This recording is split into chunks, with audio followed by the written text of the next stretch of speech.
All right, so we're still kind of in review mode of stars. And the first lecture was a real surface layer approach to that. And I just want to go a little bit deeper in this lecture, but not super deep, but just a little bit deeper to hammer in some of these points about the HR diagram and the gravity on the star, the surface gravity in the atmosphere. And then also, I want to talk a little bit about the Morgan-Keenan classification, because I think everybody has heard about it. I think we know that there's giant stars, et cetera. But I just want to go ahead and make sure that it's more clearly defined than what you've probably picked up in discussion or in quick reads, okay? Okay, so here's our HR diagram. We've seen that before. It's our friend. And we have the temperature increasing here from somewhere around 2 to 3,000 to 30,000. And we have luminosity from about 10 to the minus 5 up to 10 to the 6, huge dynamic range. Later on, we'll talk about magnitudes a little bit, but in terms of absolute magnitudes, they range from about 15 to minus 10. And we know our spectral types, O, B, A, F, G, K, M. And we have our main sequence. Everybody knows this. We have our white dwarfs, our supergiants, and our red giants. And then because of this relationship that the flux per unit area, sigma t to the fourth, multiplied by the total surface area, gives you the total output, power output of the star, the luminosity, that we knew that there was a relationship between radius, luminosity, and temperature, radius, luminosity, and temperature. Now, if you normalize by the sun, the constants drop out, that's nice. And then if you take the logs and the powers come down out of the logs, you get a nice little log relationship. So when you have a log-log plot, you now know that the slope with R is 2, and you know that the slope with T is 4, okay? So basically you can solve this for the radius and you get this equation here, that the radius with respect to the sun is 1/2 luminosity times minus 2 of T. This tells you, for example, that for a constant temperature, a radius increases 1/2 of a dex for every dex increase in luminosity. If I increase by a factor of 10 in luminosity, okay, my radius increases by 1/2 dex. And the same thing happened here. For a constant luminosity, a decrease of 2 dex, the radius increases 2 orders of magnitude, 2 dex, for every dex increase in temperature. Now, this is interesting because a dex increase in temperature is basically this whole diagram. From 3,000 to 30,000, that would be a 10-fold increase in temperature. And so basically, we're going to find out that we're going to reduce our radius by a factor of 100, 2 dex. So let's start here at 3,000 degrees on a 0.1 radius star, and we go all the way down here to 30,000 degrees, and lo and behold, we're on a 0.001 radius star. So it decreased by a factor of 100 in size. Now, normally you don't dissect the diagram that way, but I'm just trying to show you how the log relationships, what they're telling you, what these numbers here, 2 and 1/2, are telling you about how constant changes this way and constant changes this way affect the variable. Hannah, you've been very patient, thank you. This might be a simple question, but just what is a dex? I don't know if I've ever seen that before. Yeah, I am using that loosely without defining it. It's short for decade in the log. And so you'll see a lot of times, oh, it's 0.3 dex. That just means it's 0.3 in the log. And that means a factor of 2. And I'll say this again for you. And if I said it's 0.5 dex, then it would be a factor of 3. And if I say it's 0.7 dex, it's a factor of 5. So that's why it's really good to have that down. Or if somebody says it's 1.7 dex, instead of a factor of 5, you realize it's a factor of 50 because you get that extra order of magnitude on it, 1.7. So if I said something changed in the log by 3.3, that's a factor of 2,000. Anyway, play with that, get it down, because as an astronomer, it's a really good tool to have when you're reading things, when you're looking at graphs and papers, and when you're having discussions with people.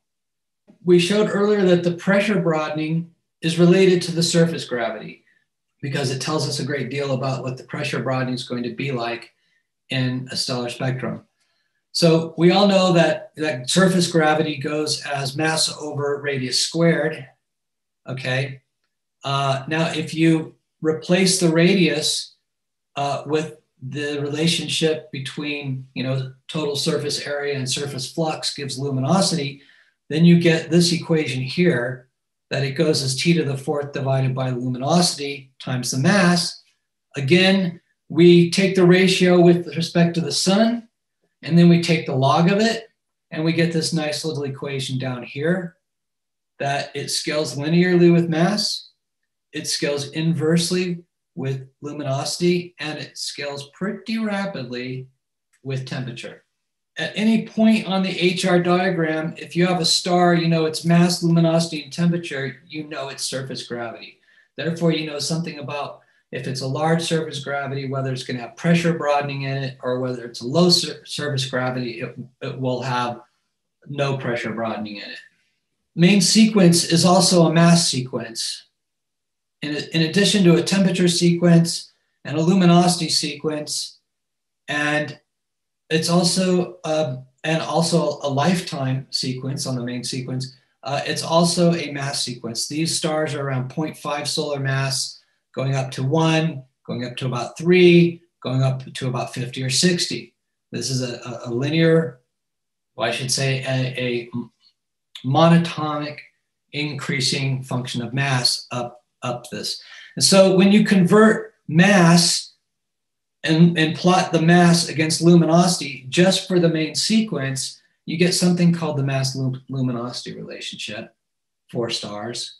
And it turns out that the luminosity goes as mass to the 3/2. I want to emphasize this again for main sequence stars, okay? If you have a star like Betelgeuse up here, the relationship between its mass and its luminosity do not obey that m to the 3/2 power at all.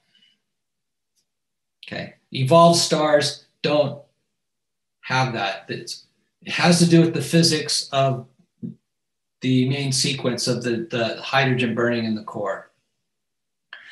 Anyhow, if you take the log of this puppy and normalize it to the sun, you get this. Now you can take this log L over L star and substitute it in here. Sorry, I did it the other way around. I want to get rid of the mass. So you can substitute the mass in here and get this equation for log G only in terms of temperature and luminosity. Okay, so I basically solved for this log M over M sum and stuck it in here and then worked out the math and got this equation down here. And the thing is that I want to remind you, it only works for main sequence stars. You cannot eliminate mass from log G except for main sequence stars or dwarf stars. Anyhow, I played around very crudely with this equation and I drew these green lines that are on this diagram showing you that the sun, in relative to the sun, because this is log G over G solar, so when it's equal to the sun's, this quantity is 0. That line is right here and it passes right through the sun, as you can see. And it has this slope. So stars that fall on that line would all have the same surface gravity as the sun. Stars that have Higher surface gravity will be below it here. This is at 0.5 in the log, which is a factor of 3. These have 3 times the surface gravity of the sun, and this would be the locus on which they would fall on. So that crosses down here at these M stars, so that's kind of nice. We know now that maybe these M stars that are very cool, that have luminosities around 10 to the minus 4, have about a factor of 3 more surface gravity than the sun. And as far as having 1/3 of the surface gravity, then none of the main sequence stars fall in that line. So it turns out that most main sequence stars, M stars, have about 3 times, and then these K stars have about somewhere around 2 times or a little more, and then a lot of them have pretty close to the suns along the main sequence, and so the dynamic range of log G, that gives you an idea of the dynamic range of log G on the main sequence. I have just shown you the rough distribution of surface gravities of main sequence stars. If I asked you to draw an HR diagram, you probably could do it cold. 3,000 degrees to 30,000 degrees. Luminosities 10 to the minus 5 to 10 to the 6. Main sequence goes here. And if I said, draw lines of constant radius on the HR diagram. Well, maybe you don't know that cold, but you should know it cold. And then you would draw those gray lines, okay? But then what if I said to you, okay, tell me who has what is the range of log gravities for main sequence stars? You know the range of temperatures, you know the range of luminosities. Why not know the range of log G too? Goes from about 3 to about 1/2. Classifying stars. All right, this is old hat stuff for many of you. Obviously, we have spectral type and we have luminosity class. And you know that spectral type is mostly a temperature thing, because when you see the HR diagram and you go from temperature this way, you see that spectral type here, M, K, G, F, A, B, O, is basically going along the temperature axis. And then they have something called luminosity class. And it's called luminosity class because effectively these different classes kind of move along the luminosity axis from 4s and from 5s up to 1s, okay? So it's very interesting that they call it luminosity class, but really what it is due to what luminosity class is doing is it's addressing the surface gravity. It's addressing the pressure broadening and the surface of the gravity more than it's addressing luminosity. And so people will talk about luminosity effects, meaning if I have an M star that is a main sequence star versus an M star that is a supergiant, the difference in their spectra, they'll call luminosity effects, but it's really a surface gravity effect. Okay. Anyhow, mostly surface gravity. Now, this may slip out. You hear people talk about early type galaxies, late type galaxies, and you hear people talk about early type stars and late type stars, and they're backwards to one another. It's like an early type galaxy has a lot of red stars in it, but it turns out that the red stars are called late type stars. Late type galaxies are blue spirals with lots of O and B stars in them, but it turns out the O and B stars are called early type stars. And it has to do with history and the fact that people thought that there might be some evolutionary trend with stars and that they started out bright and got dim and red as they aged. But it turned out they were very wrong about that. Okay, but the name has stuck. What are the luminosity classes? There's basically these numbers, Roman number 4, 5, 4, 3, 2, and 1. 5 is a main sequence star, sometimes called a dwarf. Then there is sometimes you'll hear people say subdwarf.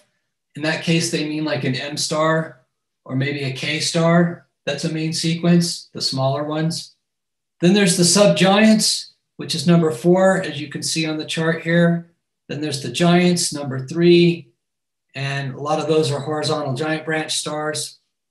And then you have the supergiants, 1b, and then the luminous supergiants up here, which are usually the very high massive stars that have evolved into red giants.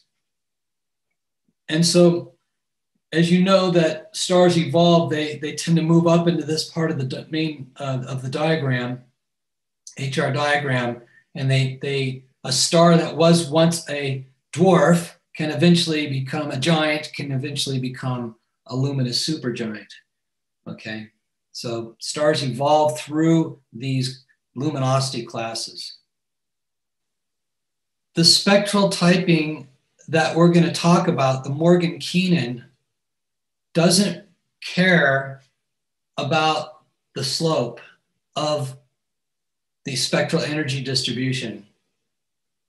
What we're going to talk about is a method of defining star spectra as by their spectral type and by their luminosity class that is strictly based upon spectral line strengths and line ratios. It doesn't give a stitch about the shape of the spectrum, this classification scheme. And that sometimes is counterintuitive. People think, oh, it's a red star, it's an M star.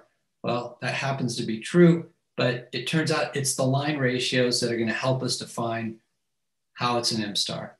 So here's the spectrum of the sun here, and you can see that its overall colors are much more flat than, say, an A star, Vega, which has a much higher amount of blue light. But you can see also that the line ratios are very different in the hydrogen lines. There's the H alpha and whatnot. And you can see that there's also other things showing up, like a little G band, okay, et cetera, et cetera. Now, I think you've all seen little tables like this. We're not going to go through that at all, but you can see that there's all these spectral line characteristics that differ for each of these main classes, okay? And here, for example, are some spectra that show the H alpha, beta, gamma, delta, and epsilon lines. And you can see that the H alpha line is weak, then becomes strong, and then becomes weak, weak, strong, weak. And so that's what's being shown over here by absorption strength, which again is just basically equivalent width. You can see here as you go from O to M stars that the hydrogen lines are weak, then it's on an axis on its side, become strong, and they become weak again. If you look at the calcium 2 line down here, it turns out that it becomes strongest here, sort of between the K and the G star, and then it becomes very weak and disappears as you go up to O stars. And then we have titanium oxide, which is non-existent in O through K stars, but then comes and peaks up in M stars. And so it's really these lines that give you the information. Maybe you've heard of the Balmer thermometer, and it's basically if you can measure a few line ratios, you can estimate the temperature of the star.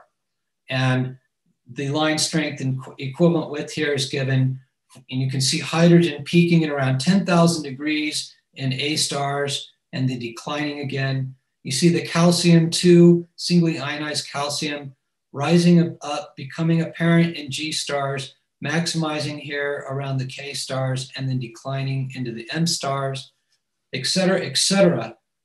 Here is ionized helium lines only showing up really in the O stars. Here are neutral helium lines peaking in the B stars. So that's very nice. If we can find those lines, we can really help classify our stars. Okay, so let's talk about Morgan-Keenan. Adopted by the International Astronomical Union for many years, I think since the 1940s. It is a basically two-grid system that is Spectral Class and Luminosity Class, which we've quickly reviewed looking at the HR diagram. So we have our OBA, et cetera, for our Spectral Class, but they also broke them down into 10 subdivisions. So you have A0, A1, A2, A3 through A9. A0 is the hottest. And then as you go up in number, you're going toward cooler temperatures. The luminosity class, we already talked about the 4, the 5, the 3, the 2, etc. And so basically, they've got this two-dimensional grid, which has nothing to do with the HR diagram right now. It's just a two-dimensional grid of spectral class and luminosity class. And you can see, for example, for a G0 star, you've got the 5, 4, 3, 2, 1b, and 1a, the dwarf, supergiant, bright giant, supergiant, bright supergiant. And if you go a little bit cooler, because temperature is increasing to the left, you go to the G1 stars, again, 5, 4, 3, all the way up, a little cooler, G2, et cetera, et cetera.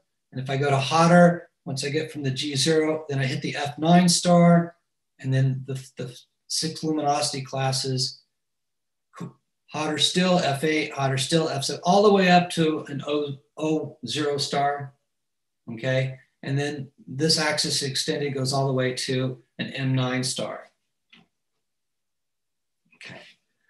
So what you want to do is you want to look at a stellar spectrum and you want to figure out which box it goes in. It is a very, very advanced, mature science of looking at lots of very, very minuscule line ratios to pull this out.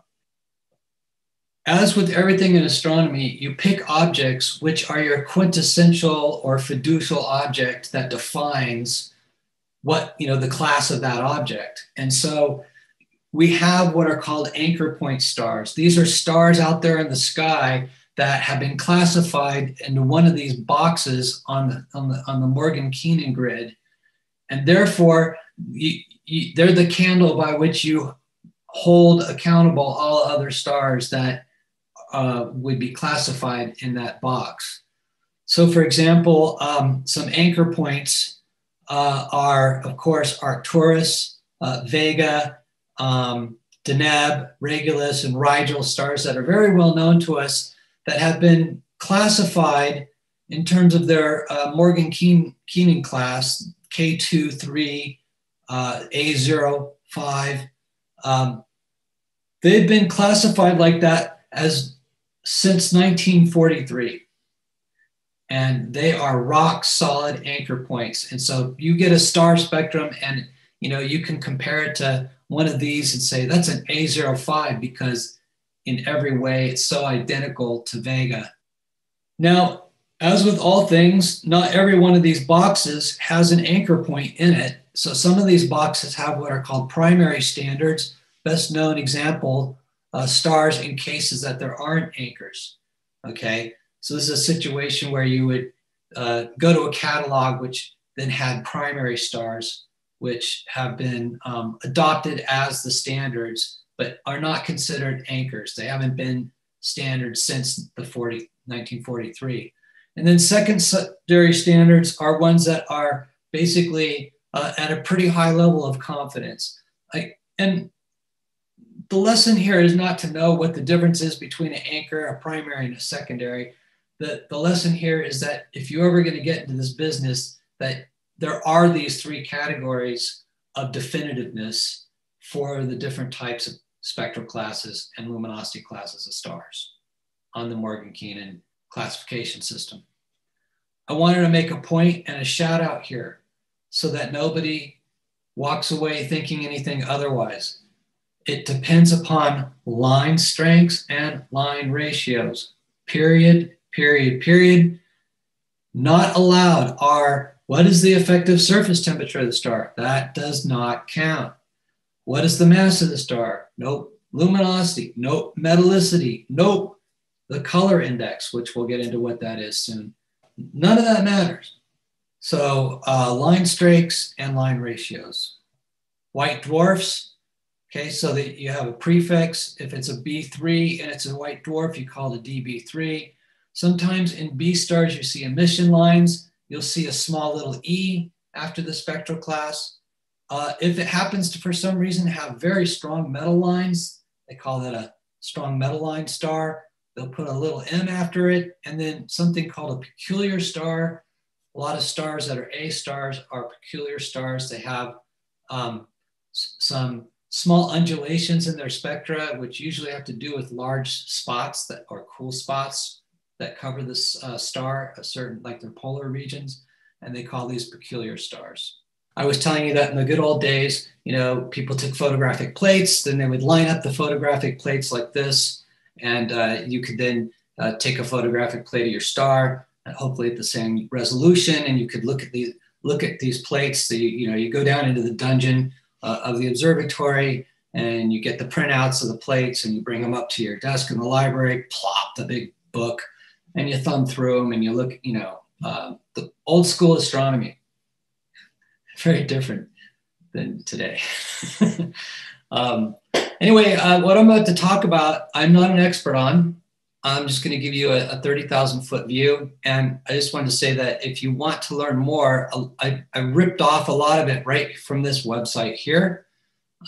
This is from Gray and Corbally, and this fellow Gray basically put all these images that I've borrowed from him for the lecture notes on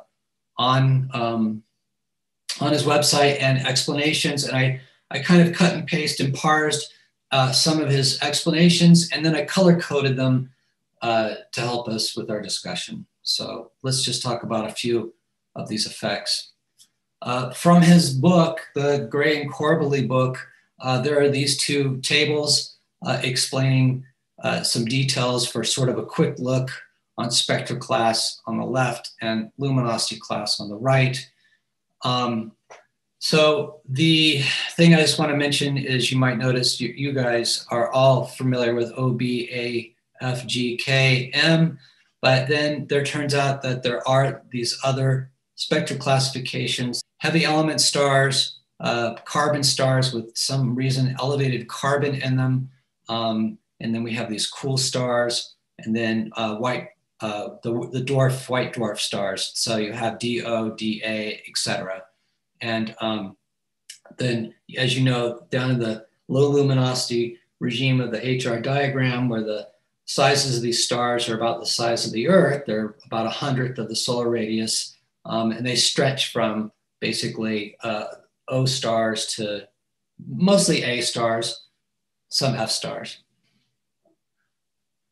So this is what we call luminosity effects at O9. This is, like I said, a series of plots that's in Corbally and Gray, or Gray and Corbally, and also on Gray's website. This is an example of showing you basically pressure effects. You remember that the V is basically the dwarf stars. Those are main sequence stars that have higher surface gravity in them, higher pressure. And then as you go up here, you're going to higher luminosity for a star that is still an O9 star, but this is a supergiant, and supergiants are bloated. Their atmospheres are much thinner. The pressure is much lower in their atmospheres. But these stars effectively have the same temperature in their atmospheres, where the spectrum is escaping to space and the lines are being generated. Okay, so in this case, we can see that hydrogen lines are showing some pronunciation here. Here's H gamma. You can see that the pressure broadening is making the H gamma line a little stronger in the O main sequence star with the higher pressure. Okay. In blue here, you want to look at this ratio of the silicon 4089 line, which is this thin line right here, and to the local hydrogen line. And here's an H delta line. So if you look at the ratio of the silicon 4 to H delta, you see that the silicon 4 line is also getting stronger. Gets stronger as you go from high pressure to low pressure. In other words, as luminosity goes up, is kind of a weird way to say it, but that's how we will talk about it. And so this is an effect where this line is getting deeper, but the H delta line is getting shallower because the pressure broadening is decreasing. And so the ratio here goes up in between these two lines. The silicon 4 to the H delta line ratios that ratio is increasing as you go from high pressure to low pressure, or I should say from low luminosity to high luminosity. I like to think in terms of physics.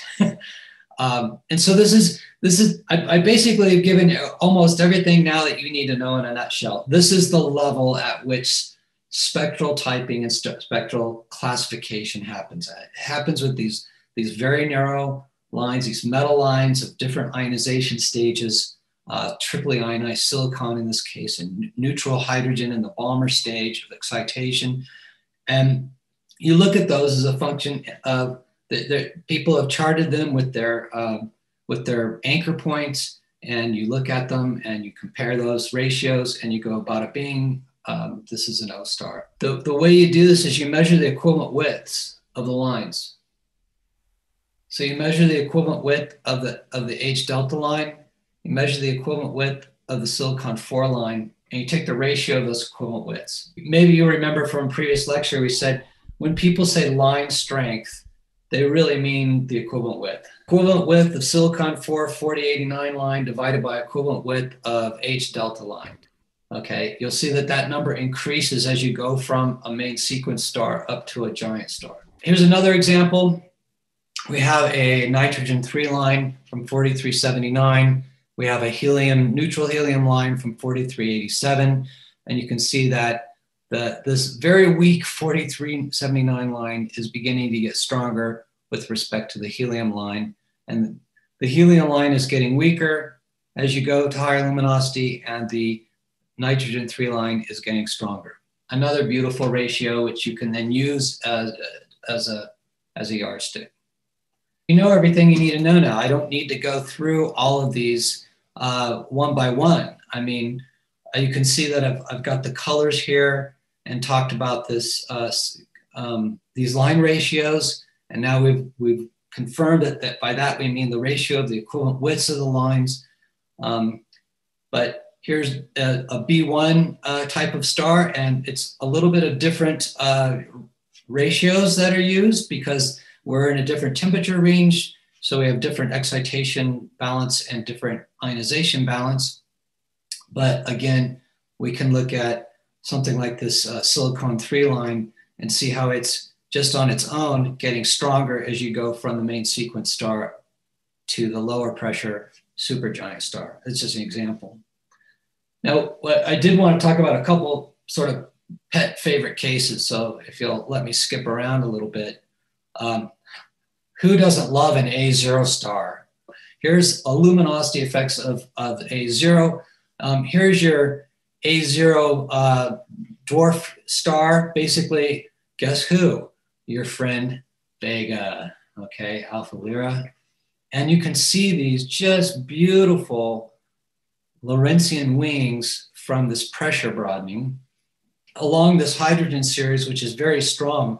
And you can see, even though the temperature stays the same for these stars, as you go from the main sequence up to the giant, you really see the lines becoming more Gaussian in shape, and therefore their equivalent widths are dropping. And so you can see that the line strengths of the hydrogen Balmer lines decrease as luminosity is increasing, or as it says here, they get stronger as the luminosity decreases. This is pressure broadening effect. There's some other small little details in here that you can get all hot and bothered about. For example, this iron 2 line, which gets stronger as you go to higher luminosity stars. So you can see what I've done here. For if you're interested in these things, you can go and look at them on Gray's page. They're not nicely color coded for you, and the lines aren't pointed out for you, but I went ahead and did that for a few of these.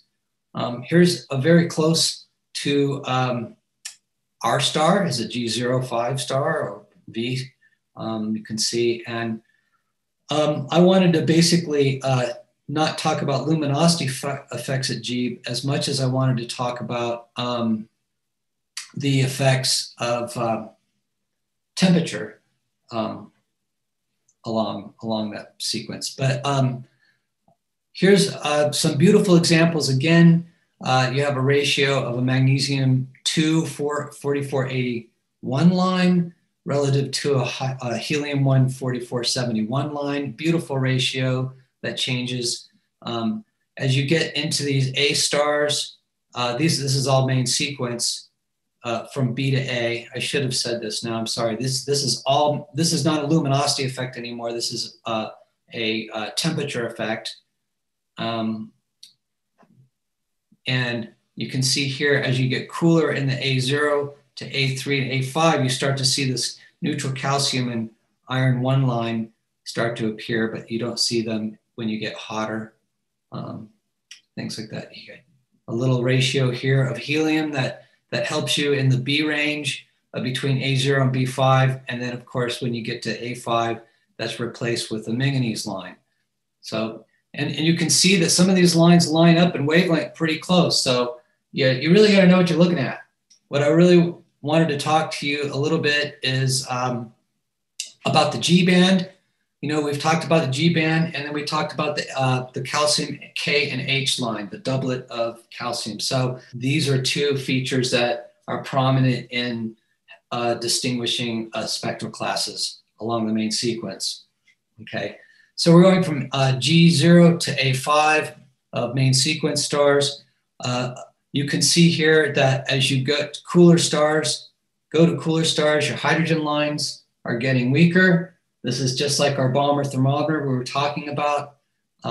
This has a lot to do with the fact that more of the hydrogens that are neutral are in the ground state relative to the Balmer state. And so you don't have as many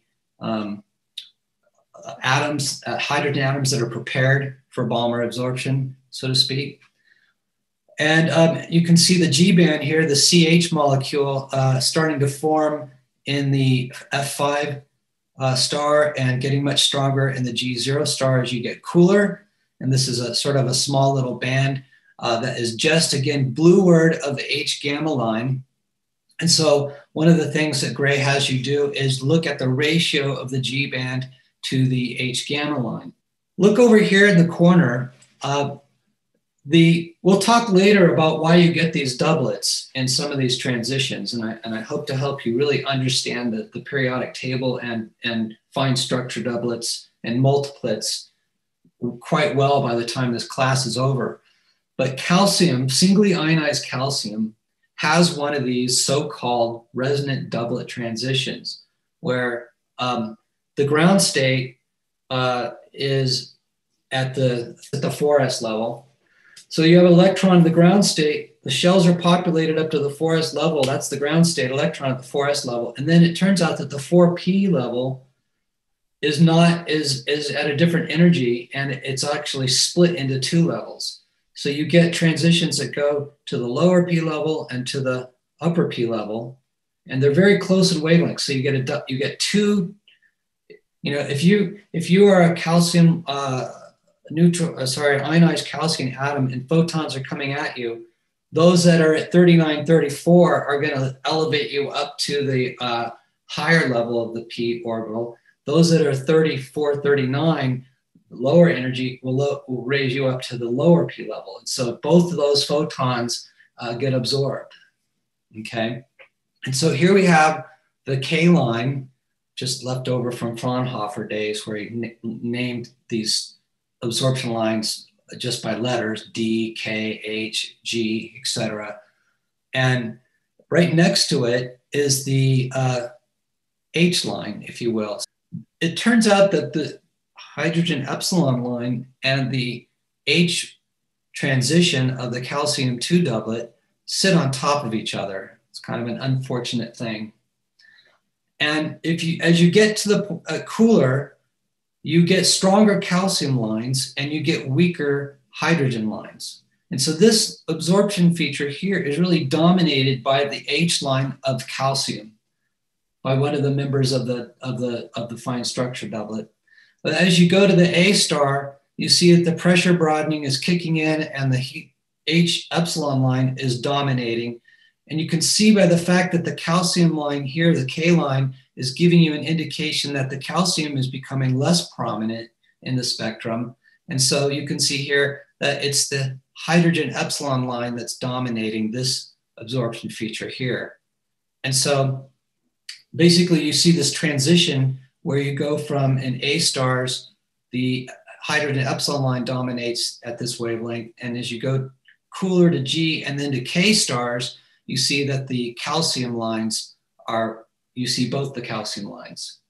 So one of the things that if you hadn't spent a lot of time thinking about spectra in the past, and some of you have, some of you haven't, you see this situation clearly where you can have ambiguity and confusion. And you might ask yourself, well, I'm getting way ahead of the game here, but how would you discern the difference between them? Okay, and it turns out that each one of these has its own cross section, and so you could model this hydrogen, and if you get the predictions for this one right and this one right, it gives you the prediction for this one, which probably would cover most of that line. And you could also do the calcium, model the calcium line. It would tell you the prediction of what the other calcium line should be. That if you get these models right, the sum of them together should give you this line shape. And we call that deblending, where you model the one ion and you model the other ion, and then where you have the two of them have lines that overlap, they sum together and you should be able to match them. And then you, in a sense, your models let you deblended it. Now you know how much of that came from calcium and how much of that came from hydrogen. Your model will have some free parameters in it. And one of the free parameters probably will be temperature. The other one will probably be the pressure, or at least log G, the gravity. And so you'll say, look, I know all the cross sections. I know the e to the minus tau behavior. And I basically will have some free parameters: column density, temperature, maybe the turbulent velocity of the convective layer, maybe also then the log G. And you have those free parameters, and those go into your wavelength redistribution functions that you convolve then with the atomic cross sections, and then you multiply that by the column density, which is your free parameter, and you generate a spectrum. And you then do a chi-square with your model spectrum, and you go, oh, I need to turn up the column density a little bit, or I need to, and so you do get those free parameters. And yes, temperature will be one of your leverage points. And so you do that with the calcium as well, as a separate model, and you model its two lines, and then you model all the hydrogen lines. But turns out one of the model hydrogen line models is sitting right with the calcium model, and you have to work them together to get the best fit of your spectrum. And then when you're done, you got a set of free parameters that gave you a really good model of your spectrum. So you would say, oh, my temperature is this, my pressure is this, my log G is this, my column density is this, blah, blah. And that's how you get it all out. Just because I'm a fan of the G band, we're going to talk here a little bit more about going to cooler stars. Now, I want you to notice that your hydrogen lines, here's your H delta, and here's your H gamma. As you're getting cooler, you see those lines are getting very weak. And so you can see now that this calcium 2 line is really due to the calcium, because the H epsilon line now is super weak, and it's not really contributing much flux decrement or equivalent width contribution. And so you can see here the nice doublet from the 2 calcium lines. And the last thing here, of course, is seeing what are some molecular bands starting to appear in the M star. Somewhere around here with the M1.5, you start to see the band head showing up. And this one also is talking about the fact that in some stars, you do see small emission lines. So this is an H beta emission line that comes from the chromosphere of the star. And so it turns out that some very small dwarf stars can have very active chromospheres. Turns out there are some B stars that tend to have small emission lines in them as well. And so you'd see a little E after the spectral type. And in fact, you can see that they put the little E here for you to tell you, yes, this star has some emission lines in it. All right, that's your stellar classification. And here's your website if you want to go and really spend some time on that.